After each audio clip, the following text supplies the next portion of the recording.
이번 한 주간 주의 은혜 가운데 모든 성도님들 승리하셨을 줄 믿습니다. 주의 은혜와 축복이 우리 모든 성도님들 가운데 함께 하시기를 간절히 주의 이름으로 축복합니다. 한국 교회에 복음이 들어온 지 어느덧 100여 년이 지났습니다. 하나님의 인도하심 가운데 또 계획하신 가운데 흑암과도 같은 이 땅 가운데 주의 선교사들을 보내셨고, 그리고 말로 다 할 수 없는 부흥의 역사들을 경험하게 하셨습니다. 우리가 잘 알고 있는 평양 대부흥운동, 원산 대부흥운동, 이런 부흥운동을 통해서 100년 전 이 땅 위에 내가 예수 믿는 사람이요, 내가 그리스도인이요 라고 하면 그게 그냥 그 사람의 보증과도 같은 일이었습니다. 그러니까 예수 믿는 사람 그러면 거짓말 안 하는 사람, 교회 다니는 사람 그러면 믿을 만한 사람, 늘 주일날 성경 들고 교회당을 향하여 예배당을 향하여 걸어가는 사람은 뭔가 다른 사람, 그런 것이 100년 전 이 땅 가운데 우리 믿음의 선배들이 가졌던 신앙의 핵심이었고, 그 신앙의 능력을 통하여 이 땅이 이렇게 놀라운 역사를 또 경험을, 부흥의 경험을 해왔던 것을 우리가 발견하게 됩니다. 도대체 무엇이 그때 있었기에 그런 일들이 있었을까요? 역사의 기록을 보면 한국교회의 예배 때마다 또 모이는 모임들마다 성령께서 역사하셨다는 것을 우리가 확인하게 됩니다. 그래서 우리가 그 역사, 교회사 가운데 그 시간들을 대부흥운동이다 그렇게 얘기합니다. 그래서 이 땅 가운데 있었던 교회 부흥은 사람이 많이 모이고 뭔가 대단한 어떤 기적과 이적이 나타나는 시간들이 아니었고, 오히려 나의 잘못을, 나의 부족함을 주님 앞에 아뢰이고 회개하는 그런 시간들이었습니다. 그래서 성령께서 함께 하시는 한국교회의 부흥의 출발은 사실 회개운동이었죠. 그리고 그것을 이어받은 일제시대, 6.25 시대의 신앙을 한번 살펴보면 그때 신앙은 또 어떤 것이었습니까? 일사가고 죽으면 죽으리라. 어떻게든 하나님을 향한 내 믿음 꺾지 않겠다. 어떤 외압이 있고 환경에 변화가 있다 할지라도 주를 향한 내 신실한 만큼은 변함없겠습니다. 그러니 한국교회가 지금 여기까지 올 수 있는 그 과정, 시작과 과정은 딱 두 가지예요. 어떤 걸까요? 회개운동과 순교신앙. 이 두 가지를 우리 믿음의 선배들이 붙잡았기에 오늘 우리가 그 믿음의 터 위에 굳건하게 서 있는 줄 믿습니다. 그런데 이 모든 과정들이 시간이 지나오면서 한국 역사 가운데 산업화의 시대를 지나가죠. 그러면서 교회도 거기에 편승하기 시작합니다. 혹자는 이 시대를 그렇게 또 이야기하기도 해요. 깃발만 꽂으면 되던데. 저는 80년대, 90년대를 지나오는 이 한국교회의 성장에 하나님의 놀라우신 역사와 신비한 비밀들이 저는 있다고 생각합니다. 그러나 처음 이 땅에 복음이 들어왔을 때, 원산과 평양에서 놀라운 부흥의 운동이 일어났을 때, 서대문 감옥에서 수많은 믿음의 선진들이 죽어나가며 절기를 꺾지 않았던 그때, 낙동강 전선 그 마지막 보루 앞에 더 이상 며칠만 지나면 이 나라가 공산화되어지는 그 모든 상황 가운데 낙동강 전선에서 모든 믿는 이들이 다 백사장으로 뛰쳐나와 주님 이 나라를 살려달라고, 이 나라를 보호해달라고 그렇게 기도함으로 세워졌던, 보호되어졌던 이 교회가 80년대, 90년대를 지나 지금 이 시간까지 오며 과연 그 신앙을 유지하고 있는가, 그 색깔을 여전히 가지고 있는가를 생각해 본다면 목회자로서 많은 고민이 있는 것도 사실임을 솔직히 고백합니다. 왜 제가 오늘 이 주일 예배에 앞서 이 한국교회의 역사를 먼저 우리 성도님들과 나누었을까요? 요즘 화두가 되어지는 단어가 하나 있습니다. 그게 뭘까요? 거리두기입니다. 방역을 위해서라도, 우리 위생을 위해서라도, 우리의 여러 가지 안전한 나라와 사회를 위해서라도 거리를 두어야 된다. 그래서 지금 현장에 계시는 우리 모든 인도자 사역자들도 거리를 두어 앉아 계시고, 마스크도 하시고, 열도 체크하시고, 여러 가지 모든 소독도 하시고 이렇게 앉아 있는 건 이것이 믿음 없음이 아니라 우리의 사회를 지켜나가고 보호하는 의무가 우리에게 있기에 이런 것들을 철저하게 감당하는 것이라고 저는 생각합니다. 그런데 그 거리두기라는 단어를 들을 때마다 제 마음속에 드는 한 가지가 있어요. 그게 뭘까요? 하나님이 왜 지금 이 시간 우리에게 이 거리두기라고 하는 단어를 매일 듣게 하실까? 저는 목회자로서 이런 생각을 해봅니다. 하나님이 어쩌면 거리 두어야 할 것을 너무 가까이 했던 우리였기에 너 이제는 좀 멀찍이 떨어져야 될 것들 좀 거리를 좀 두고 살아가면 안 되겠니? 오히려 가까워져야 될 것들에 대해서 좀 더 가까워질 수 있는 그런 마음을 가지고 살면 안 되겠니? 신앙인이라면서 예수를 믿는다고 하면서 거리를 두어야 될 것은 더욱더 가깝게 살았고, 가까워졌던 것은 멀리 거리를 두고 살았던 것이 혹시 있다면 이 시간 그런 것들을 정돈하고 정리해보라는 시간들을 코로나 시간을 지나면서 우리 믿는 그리스도인들에게 허락하시는 것은 아닌지 생각해 봅니다. 왜 그렇습니까? 이 땅에 복음이 처음 들어왔을 때 회개 운동과 순교 신앙은 나는 죽고 예수는 사는 것이었습니다. 근데 어느 순간 나는 살고 예수는 죽어도 되는 그런 신앙이 우리 안에 자리하게 된 것이지요. 소위 말하면 성공신앙, 기복신앙. 나만 잘 되면 되는 것. 내 가정이 복받고 내 자녀가 복받고 내가 부유하게 살고 내가 승진하고 내가 뭔가 힘을 갖고 높은 자리에 올라가는 모든 초점이 나로 맞춰지다 보니 내가 조금 힘들면 하나님 나 별로 사랑하지 않는 것 같다. 내가 좀 더 어려움이 생기면 내가 그렇게 헌신했는데 왜 내게 주는 게 이거밖에 없어? 내가 조금 더 아프면 왜 내게 이런 일들이 벌어지지? 예수가 능력이 없나? 교회가 힘이 없나? 내 믿음이 뭔가 부족했나? 이런저런 생각들을 갖게 되어지는 우리의 모습을 보게 되어진다는 거죠. 그러니 세상 일이 잘 되고 내가 축복받고 형통하면 그게 의미 있는 것이고, 내가 조금 어려우면 믿음이 무슨 소용이 있어? 다 의미 없어. 그런 마음을 가지고 교회와 예배와 하나님과 옆에 있는 지체들과 거리를 자꾸 두려고 하는 그런 모습이 지난 20, 30년의 우리의 신앙 가운데 혹시 뿌리 내리고 있었던 것은 아니었을까? 그래서 주님이 코로나 시대에 거리두기라고 하는 이 명제를 던지시며 이 땅에 있는 모든 믿는 자에게 다시 한번 생각해 보자. 지금까지 가까워 왔던 것, 그거 정말 나하고 상관이 있는 일이던가? 하나님과 가까워지는 것 말고 세상과 가까워졌던 거 있다면 이제 좀 멀어져 봐라. 늘 형식적으로 드렸던 예배도 그렇게 사모하게 만드시면서 정말 그 예배의 목적이 뭐였느냐? 정말 하나님을 가까이 하고 하나님 앞에 믿는 자로서의 모습을 위함이냐? 아니면 그걸 통하여 뭔가 신앙 안에, 교회 안에 내가 인정받고 내가 무언가 대단한 것처럼 뭔가 나타내 보이는 나를 위한 예배였고 섬김이었는가? 한번 돌아보라고 오늘 저와 여러분들에게 거리두기라고 하는 단어를 매일마다 반복적으로 듣게 하신 것은 아닌가, 그렇게 생각을 해보게 됩니다. 주 안에 사랑하는 성도 여러분, 그러기에 지금 코로나 시대의 거리두기가 우리를 다시 한번 점검하는 시간들이 되기를 간절히 주의 이름으로 축복합니다. 나그네로서의 삶을 살아갈 때 제가 지난 시간에 말씀드렸잖아요. 방향, 목적, 목표, 방법, 어떤 길, 이 두 가지가 중요한데 이 두 가지를 정돈해봐서 주님 나라를 향하여 본향으로 나가는 그것에 방해되는 것이 있다면 거리를 두고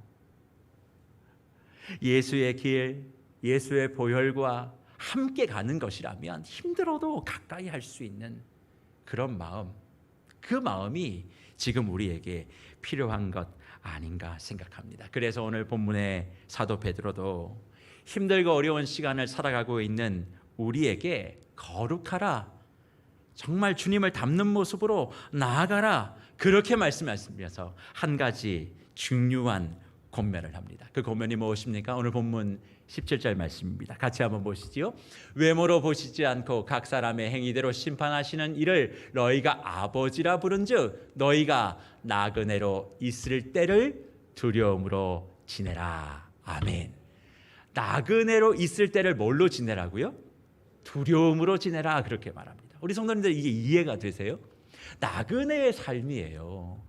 뭔가 부족하단 말이에요. 그럼 뭔가 공급돼야 되고, 나그네로 살아가는 주의 백성들을 하나님이 지키시고 챙기시고 뭔가 필요한 것들을 공급해 주시는 것에 포인트를 맞추셔야 될 것 같은데 뭐라고 말씀하세요? 두려워하래요. 아니 목사님, 성경에는 두려워하지 말라고 얘기했잖아요. 염려하지 마라, 걱정하지 마라, 내가 다 지킬 거다. 근데 왜 여기서 두려워하라고 지내요? 여기에 두려움은 그 두려움이 아니에요. 나그네로 있을 때의 두려움을 이야기하면서 본문 17절 말씀 다시 한번 자막 보여주시겠어요? 본문 17절 말씀에 보면 뭐라고 되어 있습니까?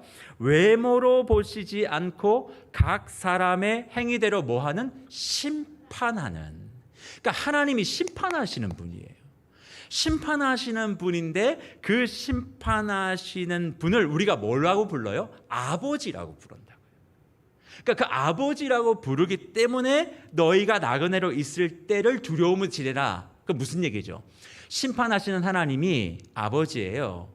그러니까 우리는 심판하시는 하나님을 생각할 때마다 두려움을 느껴야 되는데 그 두려움을 느끼는 하나님을 아버지라고 부를 수 있는 건 내가 그의 자녀, 곧 아버지를 닮았다, 그 말이에요. 그러니까 심판은 아버지를 닮지 않으면 심판의 자리에 내가 서게 되는 거죠. 그러니까 사도 베드로는 무엇을 얘기하냐면, 자, 나그네로 살아갈 때 너희가 꼭 주의해야 될 게 하나 있어.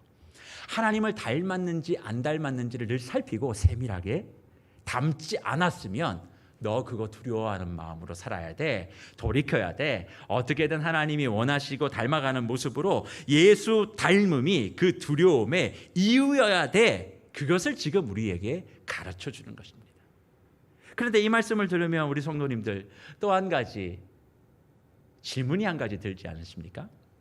목사님, 맞습니다. 하나님을 닮는 것 알지요.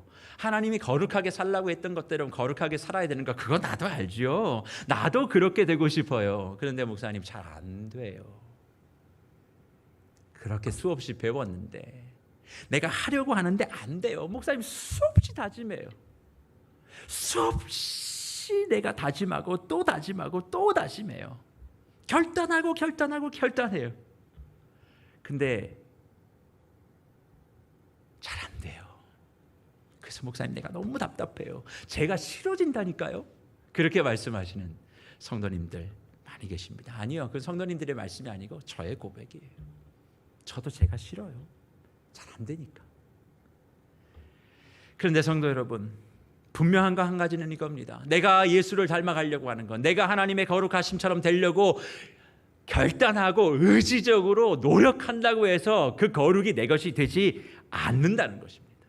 그럼 어떻게 해야 될까요? 방법은 하나밖에 없어요. 오직 성령이 내 가운데 오셔서 역사하셔야 된다는 것. 그래서 오늘 본문 11절 12절 말씀을 한번 보시겠습니까? 이렇게 말씀합니다. 자기 속에 계신 그리스도의 영이 그 받으실 고난과 후에 받으실 영광을 미리 증언하여 누구를 또는 어떠한 때를 지시하는지 상고하니라. 12절, 이니 섬긴 바가 자기를 위한 것이 아니요 너희를 위한 것임이 계시로 알게 되었으니 이것은 하늘로부터 보내신 뭘?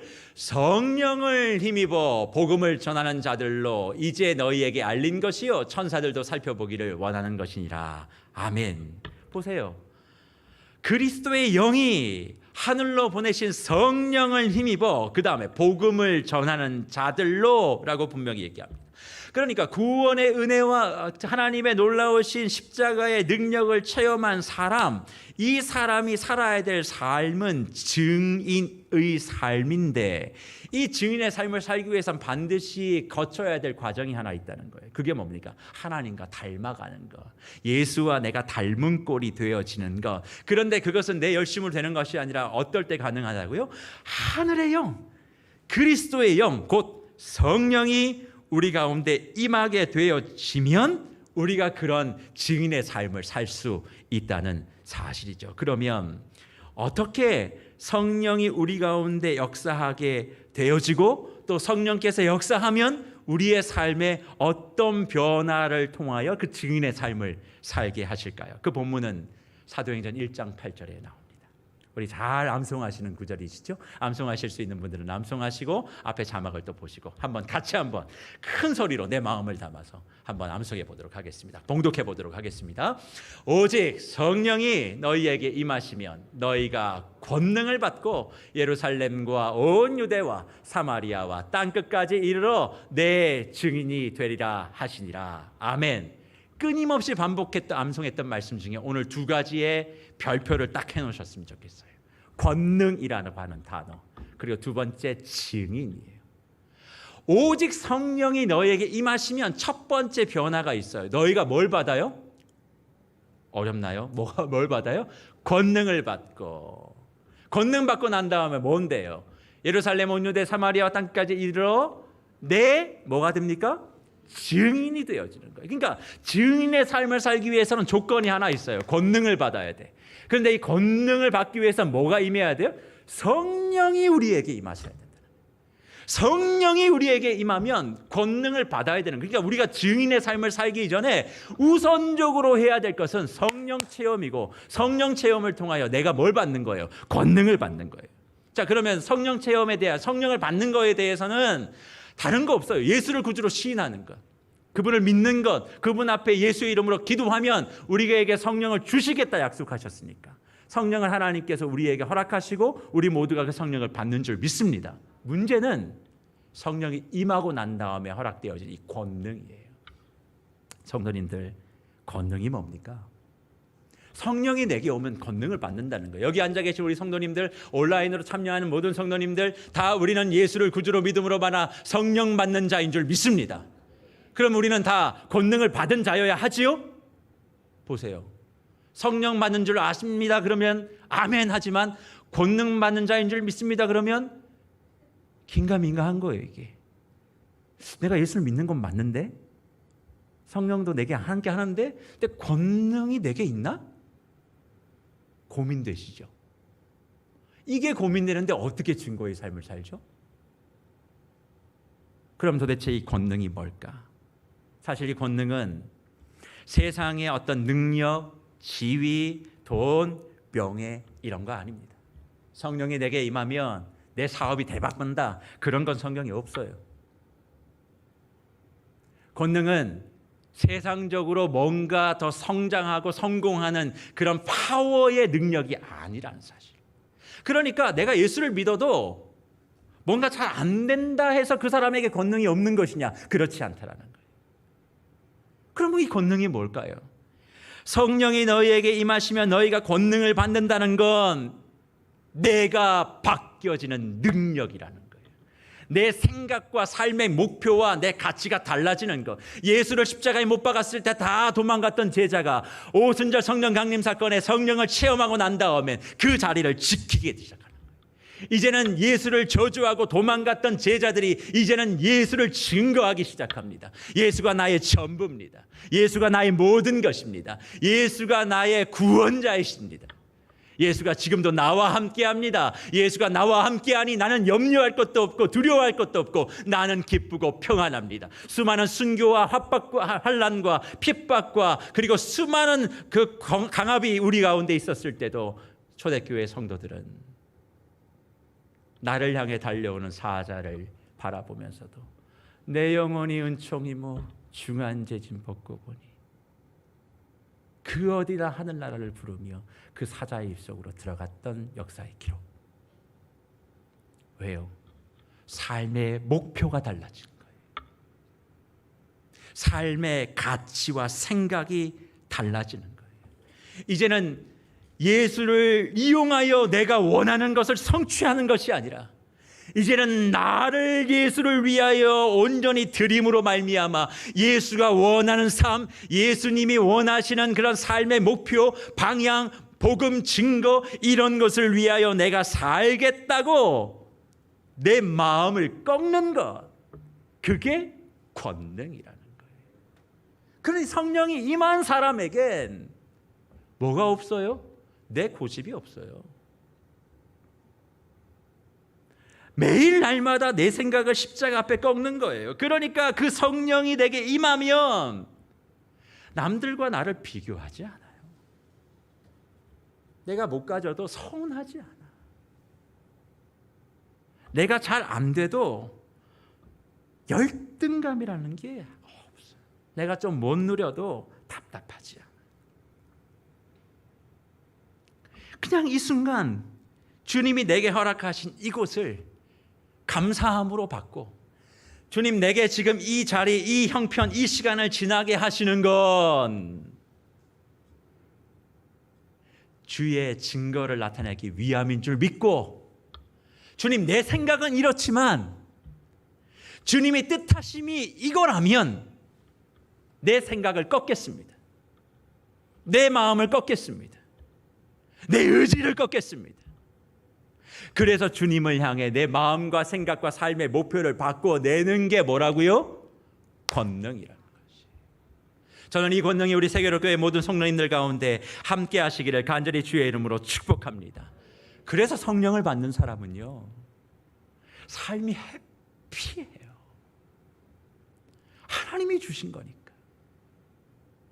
일이 잘 안 돼도 마음에 낙심하지 않아. 오히려 이 순간 통해 나를 돌아보는 거예요.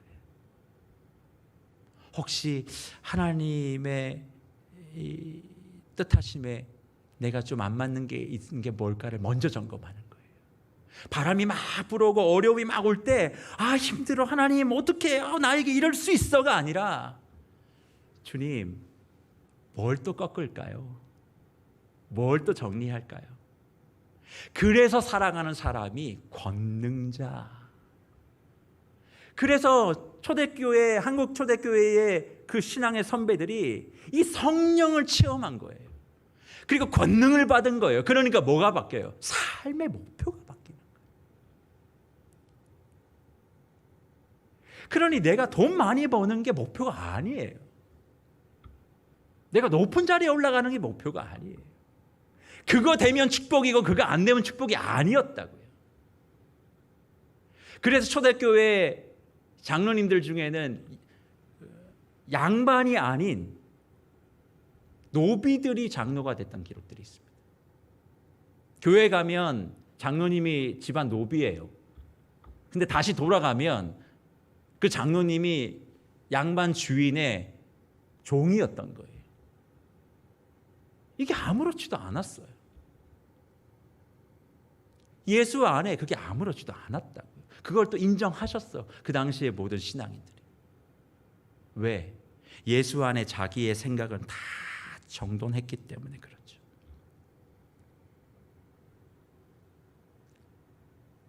사랑하는 성도 여러분, 그래서 오순절 성령강림의 사건을 통해 권능을 받아 삶의 완전한 목표의 변화를 경험했던 베드로가 이렇게 말합니다. 어떻게 해요? 오늘 본문 13절이에요. 그러므로 너희 마음의 허리를 동이고 근신하여 예수 그리스도께서 나타나실 때에 너희에게 가져다 주실 뭘? 은혜를 온전히 바랄지어다. 아멘. 그러므로 너희 마음의 허리를 동이라는 게 뭘까요? 마음의 허리가 있대요.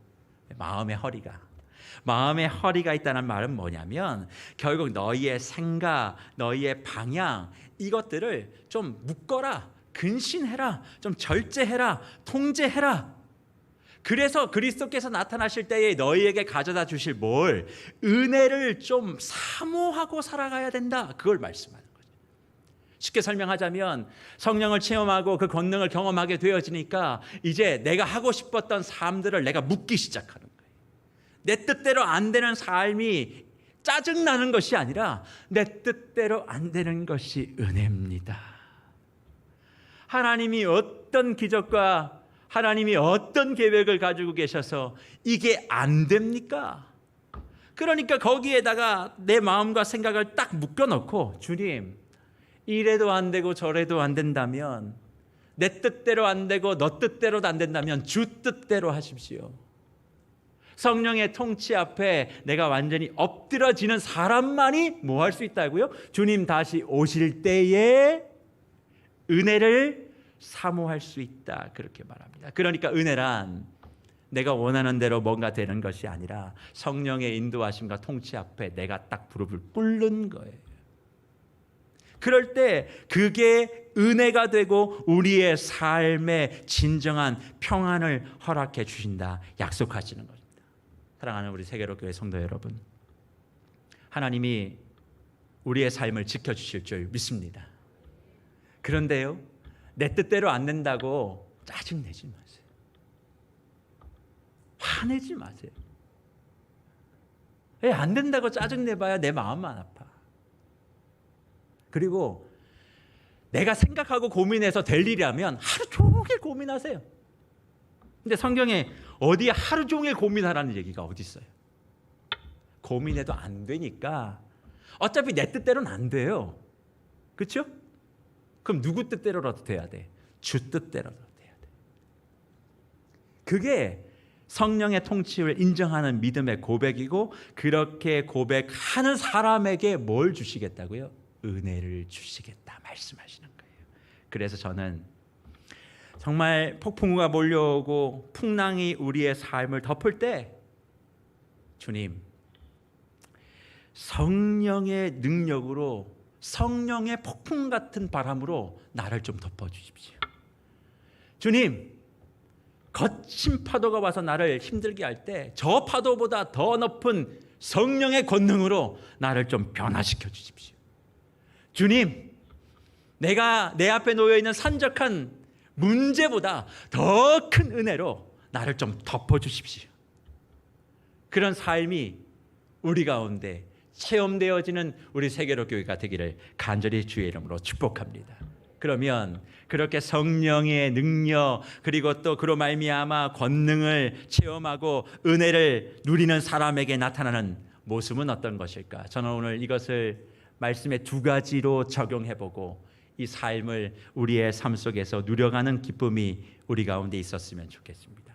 성령이 충만하여 은혜를 체험하는 사람에게 나타나야 될 모습 첫 번째, 그것은 예배로서의 감사예요.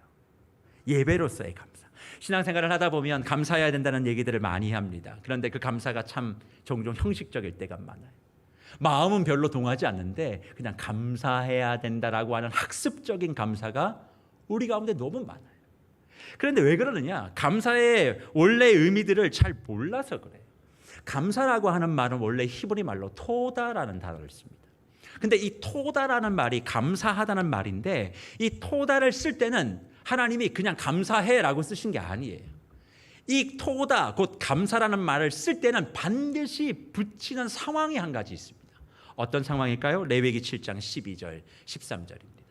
만일 그것을 감사함으로 드리면 기름 섞은 무교병과 기름 바른 무교전병과 고운 가루에 기름을 섞어 구운 과자를 그 감사제물과 함께 드리고, 또 유교병을 화목제의 감사제물과 함께 그 예물로 드려야 한다, 그렇게 말씀합니다. 잘 보시면 감사 옆에 제가 가로를 열고 토다라고 썼잖아요. 저 감사라고 번역되어 있는 저 내용이 어디에 나와 있냐면, 제사를 드릴 때, 하나님 앞에 제사 드리고 예물 드릴 때 저 토다라는 단어를 씁니다. 그러니까 하나님께 있어서 그 감사는 뭐와 매치가 되어질까요? 예배와 모든 것이 매치가 되어지는 거예요. 그러니까 정말 이 토다, 곧 감사라고 하는 것은 우리의 삶이 어떠하든 하나님의 살아계심을 우리가 분명히 믿고 하나님이 나와 함께 하심을 분명히 신뢰하는 사람들이라면, 성령의 체험을 경험하고 내 삶의 모든 것들을 통제하고 꺾어서 내 의지와 고집을 꺾어서 주님이 원하시는 삶을 살겠다라고 은혜 아래 거하는 사람들은 반드시 뭐 할 수 있다고요? 감사하게 되어진다는 거예요. 근데 그 감사를 어떻게 표현해요? 말로? 아니요. 내 삶의 예배, 그리고 지금 우리가 함께 이렇게 온라인으로 현장에서 드리는 이 공적 예배를 통해서만 그 감사가 확인되어진다라고 주님이 말씀하시는 겁니다. 그래서 조금의 힘들과 어려움이 있으면 우리는 이렇게 생각합니다. 하나님이 인도하신다고 하는데 도대체 내 인생은 왜 이렇게 꼬이는 걸까? 내가 지금 이 시간까지 그렇게 헌신하고 내가 열심히 예배하고 기도하고 있는데 왜 내 인생은 이렇게 풀리지 않는가 답답해하는 분들 계시고, 또 그렇게 답답하다 보면 믿음이 무슨 소용이 있겠어, 예배가 무슨 의미가 있겠어, 어차피 해도 안 될 거 안 하고 안 하지 뭐, 이런 마음을 가지고 예배의 자리로부터 멀어지는 분들이 계실 터인데 주의 이름으로 권면합니다. 그 발걸음을 멈추셔야만 합니다. 그리고 다시 주님 앞으로, 예배 앞으로 돌아오십시오. 왜요? 내 인생의 주인이 하나님이시고 그분이 나보다 더 귀한 것을 이루어 가실 것을 믿음으로 고백한다면 반드시 우리의 입술 가운데 성령의 인도하시는 가운데 나온 감사는 예배를 통해서만 확인될 수 있기 때문에 그렇습니다. 그러나 사랑하는 성도 여러분, 그 예배를 단지 교회에서 드리는 공적 예배로만 인지하지 않으셨으면 좋겠습니다. 왜요? 지난 시간에 제가 말씀드렸잖아요. 우리에겐 다 제사장의 사명이 있어요. 제사장으로 다 부르신 부름에 우리가 반응해야 될 삶의 모습이 있다고요. 그래서 소명자에게는 반드시 뭐가 있냐면 사명이 있어요. 소명은 부르심이에요. 불렀다는 거예요. 하나님이 우리를 제사장으로, 그의 거룩한 제사장을 우리를 불렀어요. 부름받은 제사장에게는, 소명받은 제사장에게는 뭐가 있어요? 사명이 있다고요. 사명이 뭐예요? 부를 사자에다 목숨 명자예요. 목숨을 거는 거예요. 그 부르신 일에 목숨을 거는 거예요. 그러니까 저와 우리 성도님들이 예배에 목숨을 걸고 정말 여기에 마음과 정성을 다해 온라인으로 예배를 드리면서도 옷을 딱 갖춰 입고 정확하게 정자세로 앉아서 성경을 펴고 찬송 부르고, 여기 사회자 목사님이 일어나라면 일어나고 앉으라면 앉고, 거기에 모든 것을 마음을 다하고 그렇게 예배함도 필요하지만 우리 일상의 예배, 하나님이 우리를 아들로, 남편으로, 아내로, 자녀로, 목사로, 장로로, 사장으로, 교사로, 교수로, 주부로 그 부르신 그 일에 뭘 해야 된다면 목숨을 걸어야 된다. 그 일을 더 성실하게, 더 누구보다 정성을 다해서, 그게 하나님께 감사드리는 자의 모습이에요. 오늘 예배에는 열심히 앉아 있지만 직장 가서 인정받지 못하는 그리스도인들이 있어요. 예배는 열심히 나오지만 가정 안에서 남편에게, 아내에게, 자녀들에게, 부모에게 대우받지 못하는 분들이 계세요. 왜 그럴까요? 그 일을 정성을 다해서 안 했기 때문에. 여기 우리 주부들 많이 계신데 죄송합니다. 부담을 드려서. 오늘 아침도 김치찌개, 내일 아침도 김치찌개, 그 다음 날도 김치찌개, 그 다음 날도 김치찌개, 김치찜, 김치조림, 김치볶음, 그 다음 날은 된장, 그 다음 된장찌개, 강된장, 무슨 된장, 무슨 된장. 그게 아니고 정말 내가 어떤 식단을 하면 가족들에게 유익할 수 있을까? 요즘 코로나 시대에 배달하면 다 온다라고 해가지고 그냥 앉아서 스마트폰만 띡띡띡띡 눌리지 말고, 이 시대에 어떻게 하면 남편을 좀 치열업할 수 있을까?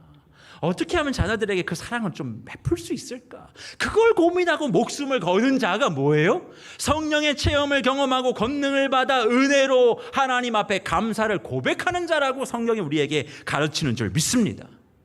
이게 안 되니까 수십 년 동안 기도하고 있는데 내 남편은 꿈쩍도 안 해. 수십 년 동안 헌신하는데 내 아내는 눈 하나 깜짝 안 해요.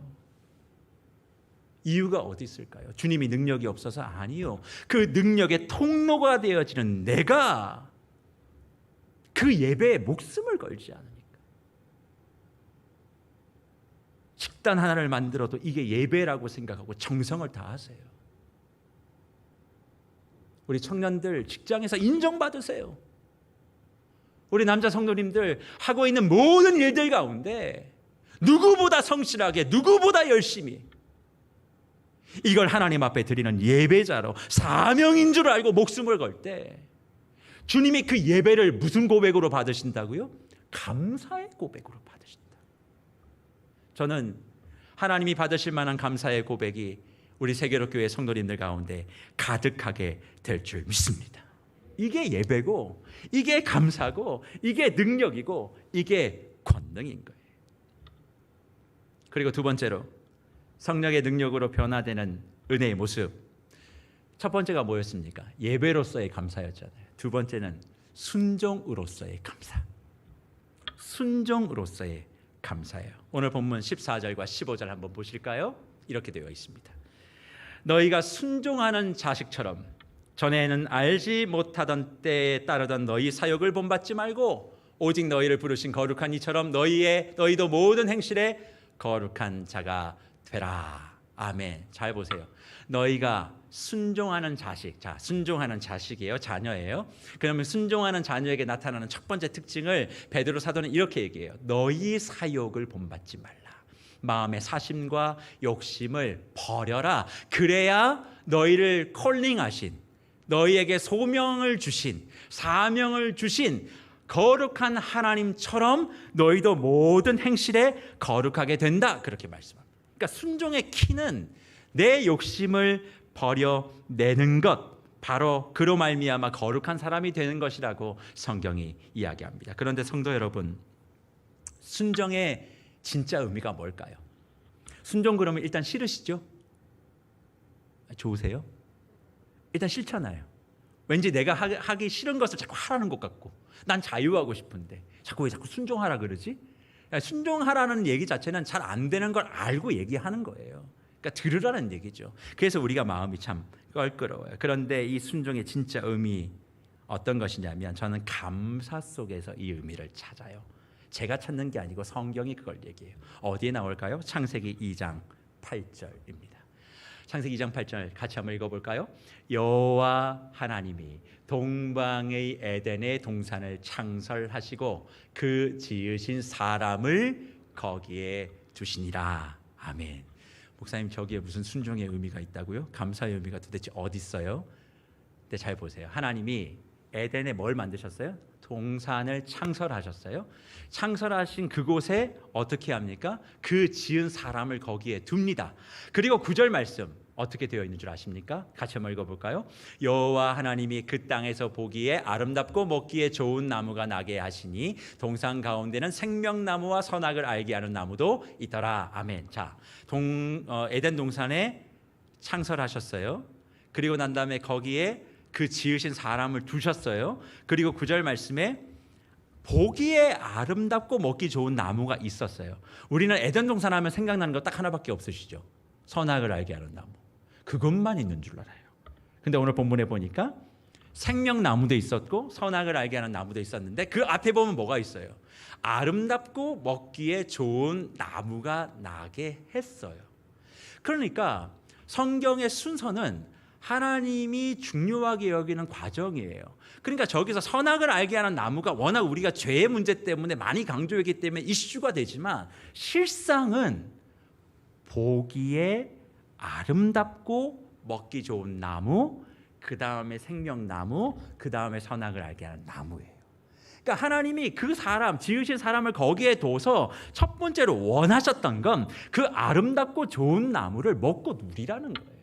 그리고 그에게 주어진 그 땅을 경작하고 다스리라는 그 일들을 잘 감당하는 것을 하나님이 원하셨다는 거예요. 그러니까 그 창조의 때에 하나님은 지은 사람을 거기에 두시며 사명도 감당하고 해야 될 여러 가지 미션도 주셨지만 동시에 아름다운 환경 속에서 좋은 것도 먹고 누리게 하셨다는 거예요. 그러면 좋은 것을 대하고 하나님이 주신 사명들을 잘 감당했던 그 지은 사람들에게 뭐가 나올까요? 감사와 찬송과 예배가 나오지 않았겠어요? 그리고 그 감사와 찬송과 예배가 어떻게 표현되어지느냐? 선악을 알게 하는 나무를 손대지 않는 걸로 표현되어지는 거예요. 그러니까 하나님이 아름답게 누리게 한 것에 만족하고 하지 말라는 것을 손대지 않는 이 순종이 뭐로부터 출발해요? 감사로부터, 예배로부터 출발되어진다라는 사실이에요. 그러니까 순종이 단지 어떤 규율을 지키고 안 지키고의 문제가 아니라 하나님 앞에 내 마음을 감사함으로 드리는 거예요. 지금 상황이 감사할 상황이 아니잖아요, 우리가.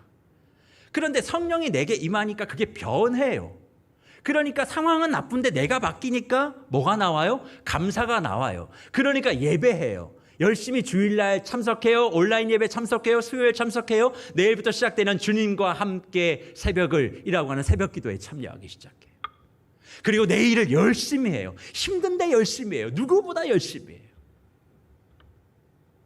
그런데 그것을 주님은 뭘로 받으신다고요? 순종함으로 받으시는 거예요. 순종함을 받으시니까 어떤 축복을 주세요? 출애굽기 15장 26절입니다. 이렇게 말씀하시죠.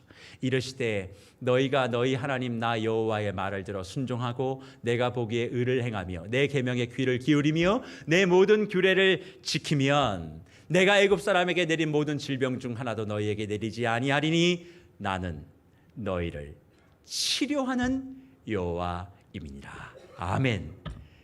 또 여기서 이 치료하는 하나님 나오니까 또 아멘 하시잖아요. 그렇죠? 여기는 건강, 내 육신에 대한 치료만이 아니라 영의 치료, 내 안의 만족, 말로 다 할 수 없는 평안과 천국의 기쁨들, 그것을 주시겠다는 거예요. 그러니까 사랑하는 성도 여러분, 지금 처해 있는 풍랑과 여러 가지 어려움 가운데 내가 하나님 앞에 놀라운 주의 영으로 충만하게 변화되어지면, 권능의 사람이 되어지면 내가 있는 예배의 자리가 달라지기 시작하는 거예요. 그리고 그 예배의 자리를 온전히 지켜내는 그 모습을 주님은 뭘로 받으세요? 순종으로 받으시는 거예요. 그러니 성령의 체험, 성령의 강림하심, 그로 말미암아 권능을 받게 되어지는 삶, 권능을 받게 되니까 내 생각이 달라지고 고집이 달라지고 계획이 달라지고 상황이 어려워도 내 모든 것 속에 하나님이 계신 것을 믿고 감사하기 시작하고, 감사가 예배로 표현되기 시작하고, 성실하게 내 일을 감당하고 꾀부리지 않고 주어진 일 정직하게 잘 감당하고, 그리고 하나님께서 원하신 일이라면 내가 힘들어도 해보겠습니다. 그런 사람들을 주님이 만지셔서 나의 육신적인 환경과 영적인 환경의 모든 질병들을 치유해 주시고, 동시에 어떻게 해요? 하나님께서는 그 사람을 통해 하나님의 온전한 일들을 감당할 수 있는 복의 사람으로 만들어 주시겠다. 저는 풍랑과 폭풍 가운데 있는 저와 우리 성도님들에게 하나님이 주신 약속의 말씀인 줄 믿습니다. 그래서 말씀을 마무리하며 우리 성도님들에게 주의 이름으로 축복과 권면을 드립니다. 저는 우리 세계로교회 성도님들의 삶이 형편이 어떠하다 할지라도 주님이 이 상황 속에 반드시 원하는 것이 있음을 확신합니다. 우리 하나님은 저와 여러분들을 무너뜨리는 분이 아니시고 저와 여러분들을 새롭게 만드셔서 더 든든히 세워주시는 분이신 것을 믿습니다.